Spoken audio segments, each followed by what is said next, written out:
കഴിഞ്ഞ കുറേ ദിവസങ്ങളായി മാധവനെ CBI ചോദ്യം ചെയ്തു വരികയായിരുന്നു. സ്വർണ്ണക്കടത്ത് സംഘങ്ങൾക്ക് മാധവന്റെ നേതൃത്വത്തിലുള്ള ഒരു വിഭാഗം ഉദ്യോഗസ്ഥർ നിരന്തരം സഹായം നൽകിയിരുന്നതായി CBIക്ക് ബോധ്യപ്പെട്ടിട്ടുണ്ട്.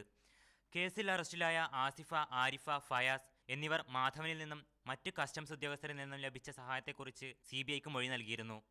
മാധവന്റെ വീട്ടിൽ നടത്തിയ റെയ്ഡിൽ സ്വർണ്ണക്കടത്ത് സംഘങ്ങളിൽ നിന്ന് ലഭിച്ച പാരിതോഷികങ്ങളും സംശയിക്കപ്പെടുന്ന വിലപിടിപ്പുള്ള ഉപകരണങ്ങളും CBI കണ്ടെത്തിയിരുന്നു. എന്നാൽ ഇത് ഫയാസ് ഉൾപ്പെടെയുള്ള സ്വർണ്ണക്കടത്ത് സംഘങ്ങളിൽ നിന്ന് വില കൊടുത്തു വാങ്ങിയതാണെന്ന് മാധവൻ CBIക്ക് മൊഴി നൽകിയിരുന്നെങ്കിലും ഇതുമായി ബന്ധപ്പെട്ട രേഖകളൊന്നും ഹാജരാക്കാൻ കഴിഞ്ഞില്ല. മാധവനോടൊപ്പം കസ്റ്റംസ് അസിസ്റ്റന്റ് പ്രിവന്റീവ് ഓഫീസർ സുനിൽകുമാറിനെയും CBI അറസ്റ്റ് ചെയ്തിട്ടുണ്ട്. ഇന്ന് ഉച്ചയോടെ മാധവനെ CBI കോടതിയിൽ ഹാജരാക്കുമെന്നാണ് സൂചന. നേരത്തെ സ്വർണ്ണക്കടത്ത് കേസിൽ അറസ്റ്റിലായ ആസിഫ, ആരിഫ, ഫയാസ് എന്നിവർ CBI കസ്റ്റഡിയിലാണ്. ഇവരെയും മാധവനെയും ഒരുമിച്ച് ചോദ്യം ചെയ്താൽ കൂടുതൽ വിവരങ്ങൾ ലഭ്യമാകുമെന്ന പ്രതീക്ഷയിലാണ് CBI. മീഡിയ 1 കൊച്ചി.